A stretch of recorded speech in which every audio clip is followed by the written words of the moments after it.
Getting ready to go dumb, then go more dumb, then we can keep it lit, let's roll. I love it, let's roll. I love it, let's roll. Pull your panties down.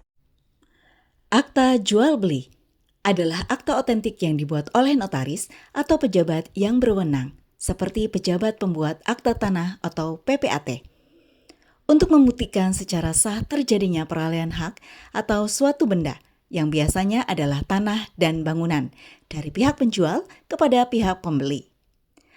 Akta jual beli umumnya digunakan untuk jual beli tanah dan atau bangunan, dibuat oleh PPAT atau pejabat pembuat akta tanah. Karena PPAT adalah pejabat yang berwenang membuat akta peralihan hak atas tanah. Hal ini diatur dalam Peraturan Pemerintah Nomor 24 Tahun 1997 tentang pendaftaran tanah. Assalamualaikum warahmatullahi wabarakatuh. Selamat pagi, siang, sore, dan malam Bapak Ibu dan juga teman-teman semua yang saat ini sedang menyaksikan video kami. Kami adalah mahasiswa dan juga mahasiswi pada S2 MKN Universitas Pancasila, dan kami tergabung dalam kelompok 1 dalam mata kuliah pendaftaran tanah dan pembuatan akta tanah PPAT. Dosen pengampu kami adalah Bapak Dr. Arsin Lukman SH. Kelompok 1 terdiri dari saya Fotri dengan nomor NPM 5624220012 dan teman saya Nuridaya dengan nomor NPM 5624220017 dan teman saya Fitra Rahmadani dengan NPM 5624220011. dan teman kami lagi satu yaitu Halo, nama saya Alinda Julieta Adnan, NPM 5624220001. ya, kami tergabung di kelas A pada kelompok 1. Dan saat ini kami ingin membahas mengenai akta jual beli yang akan dibuat oleh PPAT. Apa sih akta jual beli itu dan seperti apa bentuknya? Kami akan menjelaskan satu contoh akta jual beli yang akan nanti dibacakan oleh teman saya. Silakan. Di sini saya tentang jual beli nomor 1, di mana pada hari ini Senin tanggal 24 Mei tahun 2021 hadir di hadapan saya Aditya Juan Prautama, Sarjana Hukum Magister Kenotariatan yang berdasarkan Surat Keputusan Menteri Agraria dan Tata Ruang Kepala Badan Pertanahan Nasional tanggal 15 Oktober 2020 nomor 0115/10/2020 diangkat sebagai pejabat pembuat akta tanah yang selanjutnya disebut PPAT. Yang dimaksud dalam pasal 7 Peraturan Pemerintah Nomor 24 Tahun 1997 tentang pendaftaran tanah dengan daerah kerja Kota Tangerang Selatan, Provinsi Banten dan berkantor di Graha Raya Bintaro, Jaya Klester, Catalina, Kelurahan Paku Jaya, Kecamatan Serpong Utara, Kota Tangerang Selatan, Provinsi Banten dengan dihadiri oleh para pihak dan saksi-saksi yang saya PPAT kenal dan akan disebut pada bagian akhir akta ini. Yang pertama, Tuan Faris Rambe, berusia 34 tahun, lahir di Kota Tangerang pada tanggal 12 bulan 1 tahun 1987. Warga negara Indonesia, bekerja sebagai pegawai negeri sipil, bertempat tinggal di Jalan Haji Joan nomor 15, Kelurahan Paku Jaya, Kecamatan Serpong Utara, Kota Tangerang Selatan, Provinsi Banten.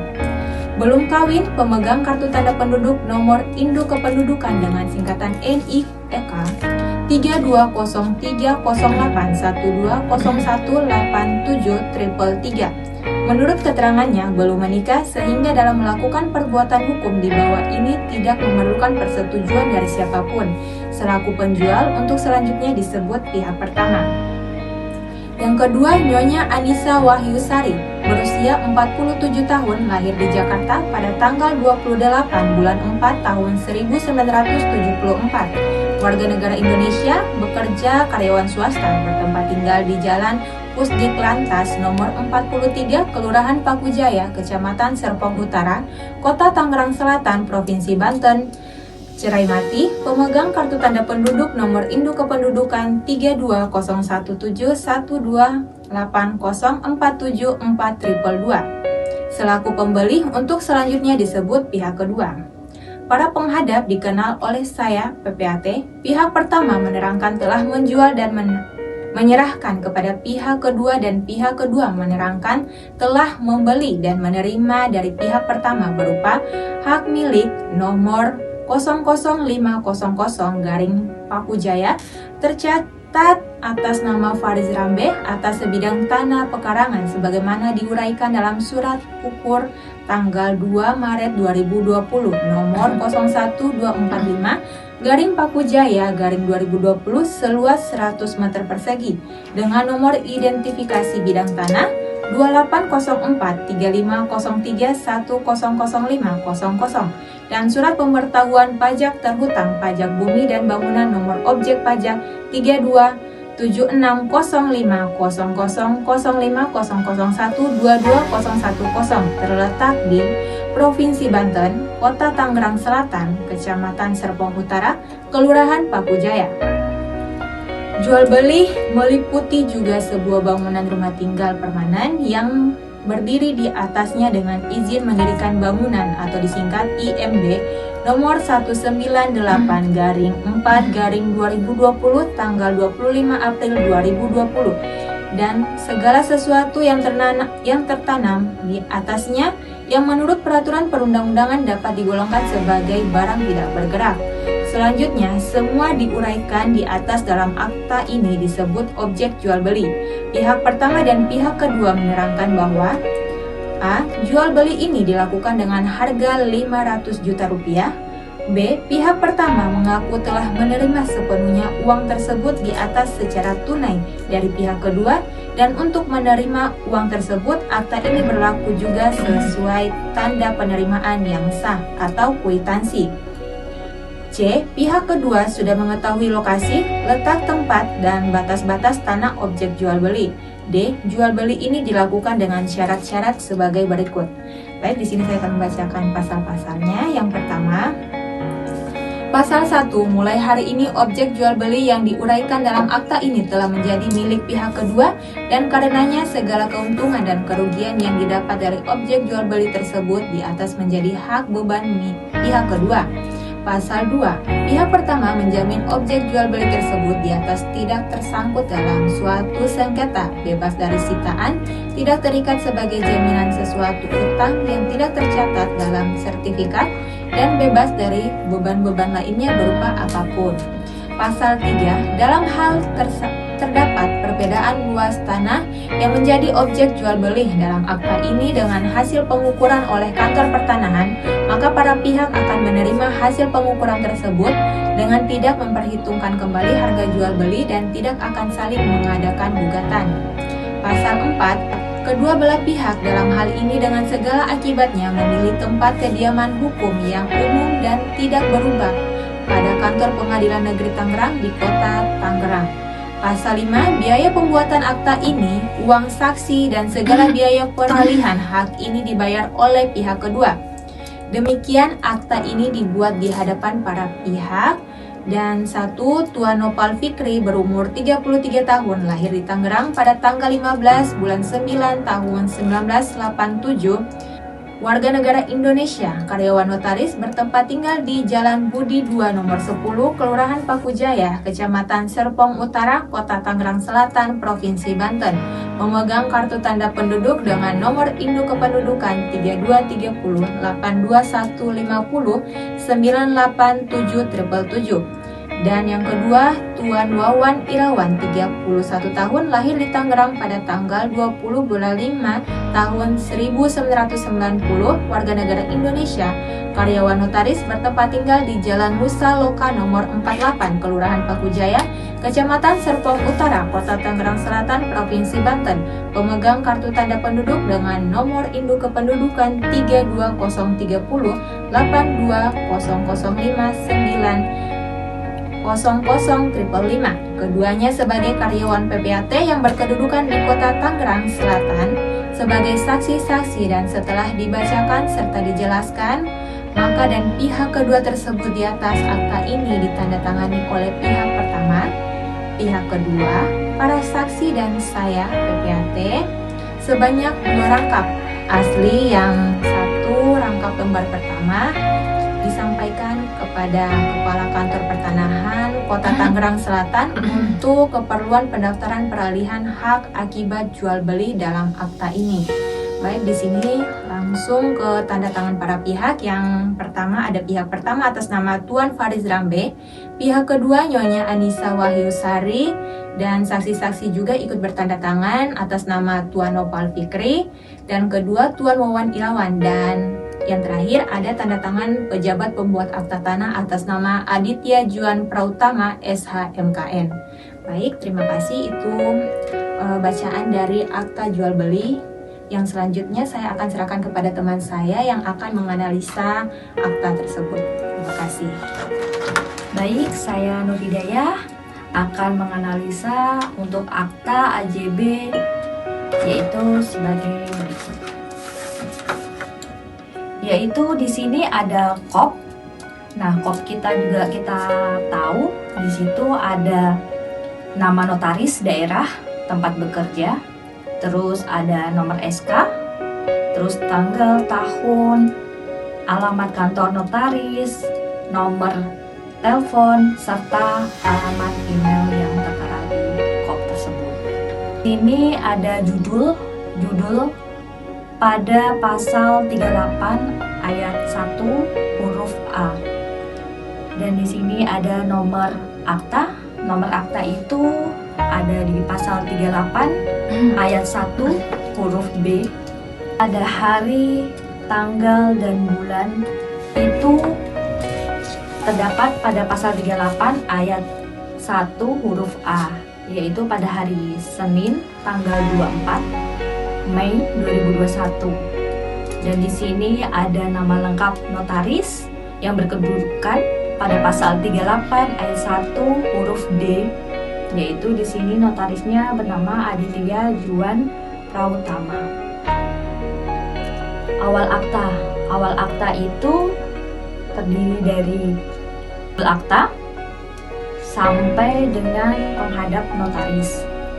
Dan di sini juga ada badan akta dan terdapat pada pasal 38 ayat 3 di UUJN yang terdiri dari komparisi identitas kependudukan para penghadap, yaitu terdapat pada pasal 38 ayat 3 huruf A dan B, yaitu komparisi. Di sini ada komparisi identitas penghadap, yaitu atas nama pihak pertama itu Nona Tuan Fauzi Rambe dan Nyonya Anissa Wahyusari. Badan akta pada pasal 38 ayat 3 UJN Promis ini menerangkan bahwa objek yang dijual belikan di suatu tanah yaitu SHM nomor 00500 garis miring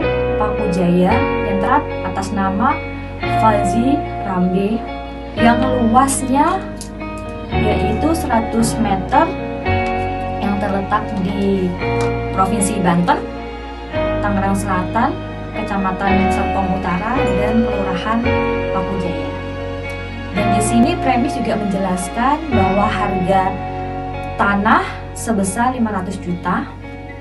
Dan di sini ada pasal-pasal yaitu menjelaskan atas objek jual beli, yaitu dari pasal 1 sampai pasal 5 dalam undang-undang, dan dia termasuk ke badan akta pasal 38 ayat 3. Ada akhir akta yaitu uraian tentang saksi-saksi, yaitu saksi-saksi minimal itu 2 saksi dan harus sesuai syarat yang ditentukan. Uraian tentang tempat penandatanganan yaitu pada pasal 38 ayat 4 UJN. Di sini ada pihak pertama dan pihak kedua, serta ada saksi-saksi dan serta ada pejabat akta pembuat tanah. Oke, itu tadi penjelasan yang telah disampaikan oleh kedua teman saya. Fitra dan juga dari Hidayah, Nur Hidayah. Nah, dari apa yang telah dibacakan oleh teman saya, yaitu Fitra dan juga Hidayah, ada beberapa yang mungkin menjadi catatan atau pertanyaan-pertanyaan yang mungkin akan ditanyakan oleh teman saya lagi satu, Linda. Ini dia pertanyaannya. Dua pertanyaan, yaitu yang pertama, Kak, warta apa yang dibutuhkan dengan akta jual beli tersebut? Dan yang kedua, apakah akta tersebut harus dibacakan ke klien? Kalau tidak dibacakan, apakah boleh? Oke, baik, demikian tadi pertanyaan dari Alinda, dan untuk pertanyaan pertama akan dijawab oleh Fitra. Baik, sesuai pertanyaan tadi tentang warka-warka akta jual beli. Yang pertama itu ada surat identitas diri dari para penghadap. Yang pertama ada Tuan Faris Rambe. Dengan di sini penghadap akan menyerahkan dan memperlihatkan KTP asli dan menyerahkan fotokopian KTP, kartu keluarga, dan NPWP. Dan di sini karena penghadap atas nama Nyonya Anissa Wahyusari telah meninggal dunia, jadi di sini hanya kami membutuhkan cukup melampirkan akta kematian. Dan yang kedua ada bukti kepemilikan tanah seperti sertifikat hak atas tanah milik, hak seperti HGB atau hak pakai tadi. Dan yang kedua itu ada surat ukur atau peta bidang tanah yang seperti disebutkan tadi ada 100 meter persegi ya. Terus yang kemudian ada kami membutuhkan juga surat persetujuan dari suami istri. Dan yang keempat ada surat kuasa yang diwakilkan seperti tadi istrinya telah meninggal dunia, jadi diwakilkan siapa yang bisa mewakili beliau. Terus yang keempat ada dokumen perpajakan. Di sini kami membutuhkan SSP PPH dan SSP BPHTB seperti perolehan hak atas tanah bangunan. Dan yang kelima ada keterangan lainnya seperti dia surat keterangan tidak bersengketa bahwa tanah ini tidak bersengketa sebelumnya. Nah, sebelum ada jual beli tanahnya apakah sudah ada masalah sebelumnya atau enggak, itu kita butuhkan juga, kita lampirkan. Makanya dijelaskan di situ. Iya. Terus oke, tadi sudah dijawab ya untuk pertanyaan pertama dari Alinda, dan untuk selanjutnya pertanyaan kedua gantian kali ya, akan dijawab oleh teman saya Nur Hidayah. Silakan. Ini aku belum. Baik, menurut pasal 1868 yaitu Kitab Undang-Undang Hukum Perdata, yaitu menjelaskan suatu akta otentik adalah akta yang dibuat dalam bentuk yang ditentukan oleh undang-undang. Oleh karena itu, di hadapan pejabat umum yang berwenang untuk itu di tempat akta itu dibuat seperti ya PPAT ya. Dan syarat otentik akta tersebut itu berada di pasal Peraturan Kepala BPN nomor 1 tahun 2006 tentang ketentuan pelaksanaan peraturan pemerintah nomor 37 tahun 1998 dan kode etik PPAT serta praktek umum hukum perdata. Agar akta itu dianggap otentik harus memenuhi dibuat oleh PPAT atau pejabat umum yang berwenang. 2. Sesuai bentuk atau format yang ditentukan seperti tanggal dan tanda tangan dan lain-lain. 3. Dibacakan oleh penjabat kepada para pihak. 4. Dihadiri dan ditandatangani oleh para pihak. Yang kelima, ditandatangani di hadap pejabat pembuat akta tanah. Jika tidak dibatalkan, maka akta otentiknya. Dan akta itu hanya bernilai sebagai akta di bawah tanah, yang kekuatan pembuktiannya itu jauh lebih rendah dan bisa dibatalkan dalam proses hukum karena cacat formil. Contohnya ada beberapa putusan dari Mahkamah Agung, akta yang dibacakan atau ditandatangani tanpa dihadirin oleh para pihak dianggap tidak memenuhi syarat sebagai akta otentik. Di sini kita bisa menyimpulkan bahwa akta AJB tidak dibacakan di hadapan PPAT, maka AJB tersebut tidak memenuhi syarat sebagai akta otentik. Dan di sini untuk Undang-Undang Jabatan Notaris yaitu nomor 30 tahun 2004 tentang Jabatan Notaris sebagaimana telah diubah dengan Undang-Undang nomor 2 tahun 2014 menyebutkan pada pasal 16 ayat 1 huruf M UUJN, notaris wajib membacakan akta di hadapan para penghadap dan dihadiri oleh saksi-saksi atau hanya dihadirin oleh notaris apabila peraturan perundang-undangan memperbolehkan hal tersebut dan ditandatangani pada saat itu juga di hadapan saksi-saksi dan notaris. Nah, sesuai kaitannya dengan PPAT dan AJB, di sini PPAT adalah seorang notaris dalam banyak kasus atau minimal mengikuti standar etika hukum notarial dan ketentuan serupa juga dimuat dalam peraturan Kepala BPN nomor 1 tahun 2006 tentang ketentuan pelaksanaan PP nomor 37 tahun 1908 yang diwajibkan pembacaan dan penandatanganan akta di hadapan notaris. Jadi untuk kesimpulannya, untuk peraturan UUJN itu pasal 16 ayat 1 huruf M membacakan akta oleh notaris, analoginya PPAT adalah syarat mutlak untuk akta tersebut menjadi akta otentik.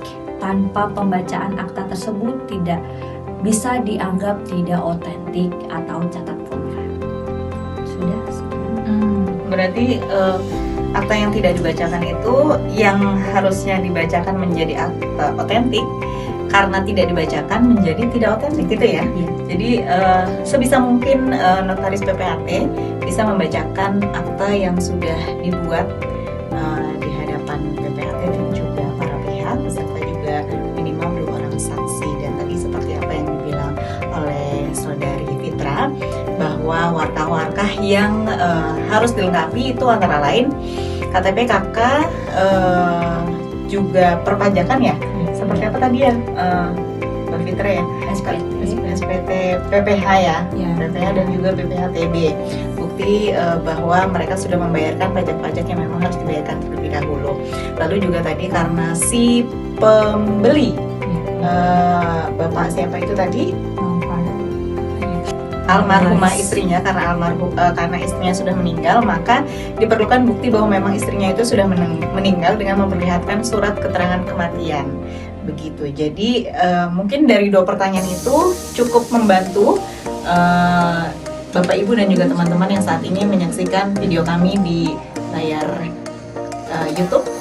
Dan kami kira cukup penjelasan yang telah kami uraikan pada pagi, siang, sore, malam ini. Terima kasih atas perhatiannya. Wabillahi taufiq wal hidayah. Wassalamualaikum warahmatullahi wabarakatuh. Salam Pancasila.